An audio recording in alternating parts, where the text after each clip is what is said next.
Bolcom pour avoir une bonne communication. Bolcom, bienvenue chez vous. Yeah, ok. Yow, ana lu ma dal lan la, ana lu ma dal ba demee laajte te xaw ma. Ok, what's up? Sama nom NAR, aka La Mensal, jeune artiste, rappeur, capitaine du cartel SDF. Je suis ici aujourd'hui en tant que vainqueur du compétition Baol Street Cypher. Ñu nekkoon ci benn compétition yàlla defoon ma gagné ko ñu génnoon benn projet tey jii ma ñëw ànd ci ak gars yi pour def ci benn interview.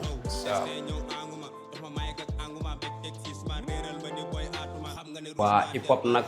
maa ngi koy door a commencé suivre moment bi One Lyrical génne woon vidéo bi ñuy wax TNT moment boobu laa njëkk a seetaan vidéo bi affaire yi impacté ma léegi maa ngi doon commencé di suivre ay affaire am un jour ñu demoon école bi may def seconde ay ñoom Idrissa Diop ay Fukkentu tegoon fa benn concert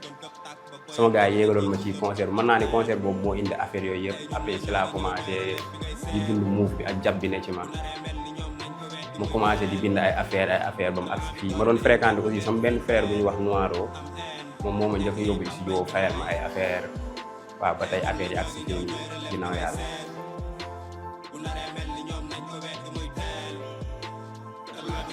waaw man nag old yi laa ëpp li may déglu quoi ku ci mel ay Fly the Ripper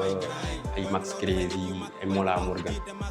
nag bu may door a kii commencé naa di déglu booy mais dama noonu pour ma gën a am benn mindset bi wala ma am benn knowledge bi il faut ma dem waa déglu li si ginnaaw ba pare ba képp mbóot bi mais damay déglu pas mal d'artistes nag parce que su ma waxee am naa artiste carrément waaw day affaire day xaw a ful ci sama xel quoi mais damay déglu ay pas mal d'artistes respect à vous aussi. waaw projet bi nag damay wax alhamdulilah sur le fait d'avoir le courage d'être moi-même parce que loolu moo nekk yàgg nekk sama rêve quoi génn benn produit boo xam ne man lay doon quoi en fait waaw dama sens fier su may déglu projet bi en plus kumpa gi lu tax ñu déglu ñu tuddee ko noonu du par hasard quoi comme que dañ jekki rek jël tur bi ne dañ koy tuddee kumpa gi non mais am na ay parties sombres yoo xam ne ci biir projet bi maam ay connaissances yu conquises lay nekk yoo xamante ne bii parfois expliquer ko du yomb quoi il faut ñu mën a dugg ci biir thèmes yi ma def ci biir projet bi pour ma mën ci détailler carrément mais kumpa gi nuñ ko wax digne de son nom une fois après projet bi génn gars yi bu ñu ko dégloo dina bari ñoo xamante ne bii nii li ñuy njëkk a laaj mooy ci mooy ka déjà moom rek image bi kumpa lay njëkk a doon avant ñuy déglu produit déjà mi ngi mel nga newoon ci benn cours nii genre duggagoo ci gàlle bi quoi te avant ngay dugg ci kër bi doon nga def ay affaire léegi nag le fait ngay dugg ci kër gi di indaale beneen produit boo xamante ne bii nii waaw gars yi luñ umpale lay nekk yaa ngi comprendre moo tax boo xoolee ci cours yi ñu génne ñaari cours yooyu yëpp mi ngi ciy joxe benn ay explication yoo xamante ne bii mën nañ ci détailler mu gën a sori.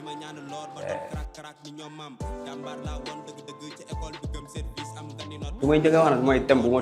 tuddee suma dëkk donc seen quoi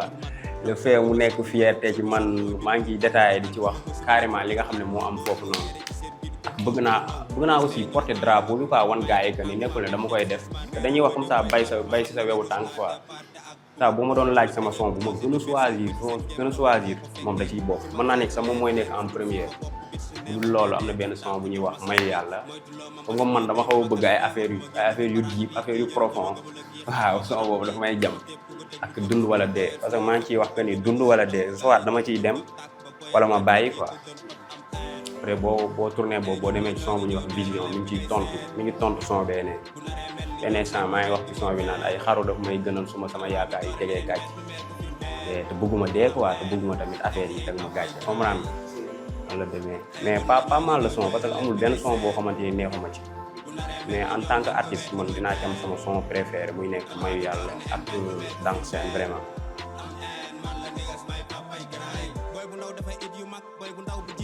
waaw projet bi def naa ci featuring ak baayam bi Mass Melo LK ak Bour MC waaw mu nekk parce que man bu may teg projet bi dama ne par sentiment laa koy defee quoi ànd artistiquement li ma sentir laa nekkul que ne damay bëgg a def ak diw son ma boole ko ci moo tax bariwul ay featuring yu bëri Malcom yàgg naa ko fii bokk na ci moom moo gën a tax sax ma bokk ci Baol Street Cypher buñ lancé gars yi pour artistes yi bind moom moo ma njëkk a woo ne ma gars yi lancé nañ dama ma bind ma bind te bi ma bindoo nii la ma ko waxee am naa gëm-gëm ne da nga koy jël te man loolu laa indaale woon nekk benn grand boo xam ne dama ko respecté carrément. après bi ñu defee projet bi maa ngi ko woo mu ñëw couleur sound yi ci def jàpp ci def ci énergie am def ci xelam yëpp ak Bour MC moom def nañ ci son dund wala dee bi moom moo géré woon refrain bi nekk na artiste boo xam ne moom aussi néew ma ko kaa ñu def featuring moom tamit néew ma kaa ñu def featuring dama ñëw studio di enregistré mu nekk ci cabine bi ma tegaat mu ñëw ne ma may ma refrain bi quoi comprendre waaw ma xam ne en tant que artiste am na ci yëg-yëg boobu ma may ko loolu Marshmello aussi liggéey nañ ci c'est un grand artiste en tant que sénégalais quoi mu noot gars bu cool ma koy sawdaat aussi de passage ak LK ma meen sama real brother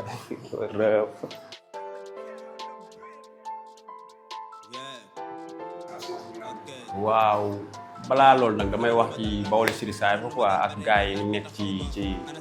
Baol Entertainment gars yi nekk ci ginnaaw yëpp parce que nekk na compétition boo xam ne biñ ciy bokk ñoom dañu woone ñu ñëw leen bu fekkee am ngeen talent ñëw leen bind xam nga Sénégal pas mal da ngay say compétition yoo xam ne boo ciy bokk dañ lay laaj xaalis wala yenn business mais yombul nga gis compétition boo xam ne dañ la woone rek kaay bokk ci te laajuñu la dara après juste pour yow wane yow talent kase bi nekk ci yow dama ne respect à vous quoi que ne bu ñu amaatoon ay ñeneen gars yoo xam ne ñi ngi fii nii ñu mel ni ñoom affaire yi dina dépassé fii nii parce que muy Dakar wala muy Thiès wala muy Kaolack boo fa nekk gëñun tàng gars yi nekk fii nii mais gars yi nekk foofu dañu am ay page yu leen fa newal yoo xamante ni même booy bu ñu génnee ay sound yu amul valeur sax ñoom dañ koy valoriser loolu la rek léegi ci côté bi moo remporté compétition Baol Street Side boobu après def naa benn absence parce que boobu maa ngi doon door a am bac c'est-à-dire dama taxawoon ci sele ba yoon bi quoi déjà boobu maa ngi bëgg a dem école waaw maa ngi bëgg a dem def business maa ngi bëgg a def carrière musicale aussi sama xel mi ngi ci dem ji ma dem immigré affaire yooyu noonu xamoon ma carrément lan laay def après il faut ma demoon temps pour toog foofu noonu pour mën a comprendre jéemu Dakar nan lay demee mën a am ay link foofu mën a concentré waale aussi sama projet moo taxoon benn absence bi ma marqué ko ci côté Diourbel fii nii mais am beeg quoi je suis de retour avec du lourd ben waa am nga en tant que artiste nag li ci njëkk mooy nga gëm sa bopp quoi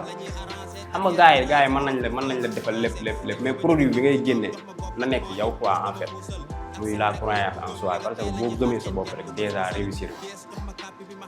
dañuy wax naan l'engagement c'est à remercier pas à respecter aussi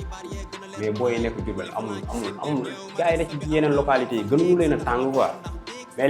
li ma la wax léegi moo fi des maanaam benn gars yu leen gemb nii gëmloo ne leen yéen man ngeen avant tamit loolu ñoom ñu gëm ne ñoom lii mën nañ parce que Bawol ak lu ñu mën di wax ak lu ñu xëccoo ak yeneen gars yi non gars yi yóbbuluñ leen ko quoi loolu rek moo fi xaw a manqué quoi yenn projet yi tamit gars yi def ci benn pëns boo xam ne dina mën a piloter topp ko ba mu sës loolu rek moom moo ci manqué mais du affaire de talent ay non booy pare nañ musicalement man boobu si sama point de vue respect à eux quoi.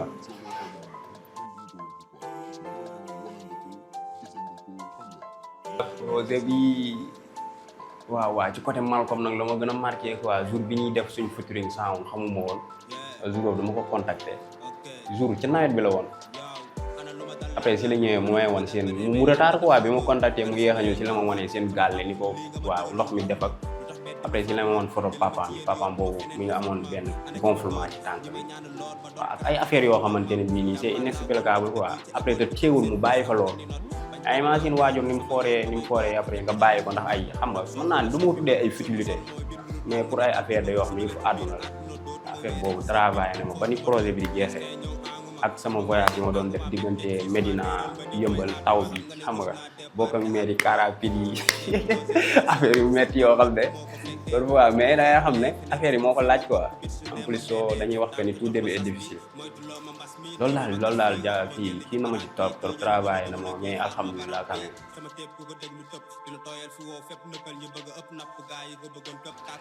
waaw projet bi nag nekk na projet boo xam ne ragalu ma ko yóbbu fenn en plus comme ça mënu ma natt carrément ne lii mën na indi lii gëm naa ne dina indi ay retours yu positif comme ni mu mën a indee ay retours yu négatif mais négation bi moom dañ ciy jàngee rek parce que def na projet boo xamante ne bii nii man sama bopp xam nga boo defee benn affaire fiil ko yow fiil ko ci sa xol après keneen ku koy déglu loolu la ciy am te man en première fiil naa ko xam naa ne projet yi génn yóbbuluñ ko dara léegi nag benn communauté de pilotage la rek moo mën a yóbbu affaire bi quoi parce que mën nañ ci def benn mindset bi def ci benn énergie bi mais bu amul benn kii bi pour gars yi jàpp ci mu dem am na loo xam ne nañ ko waxee noonu nit mënul defal lépp boppam waaw damay soxla gars yi yóbbu ma fu kawe parce que man xam naa ne mu dem rek waaw mooy sama problème mais mu demee ci comme dal rek di nga xam ne lii nii waaw c'est un produit après aussi foree ko daal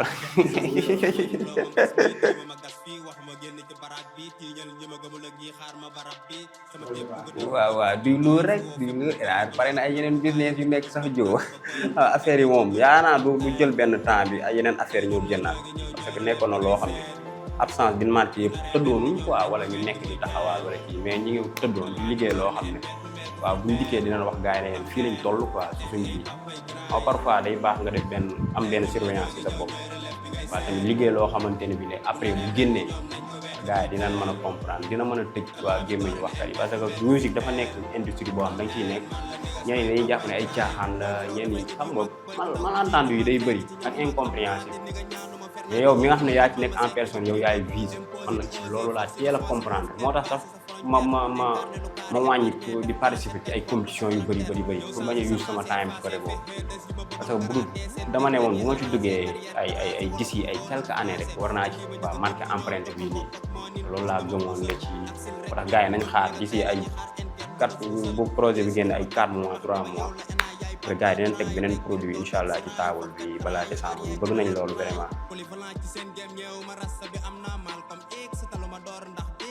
loolu nag lu may wax mooy rester connecté rek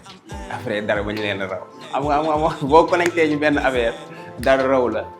waa yow après di nga xam fan la affaire bi war a jëm ak nan la war a mel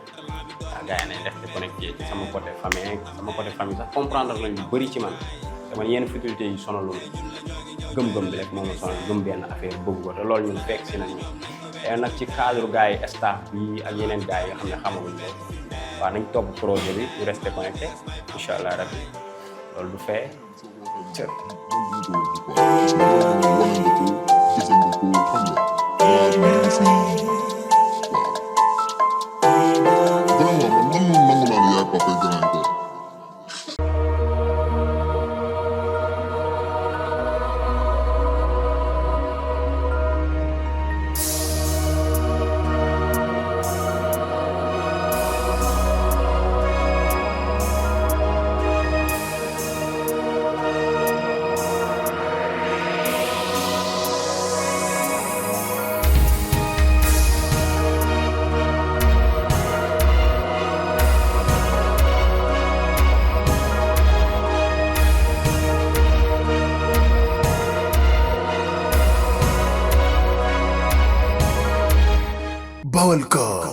Balcom pour avoir une bonne communication.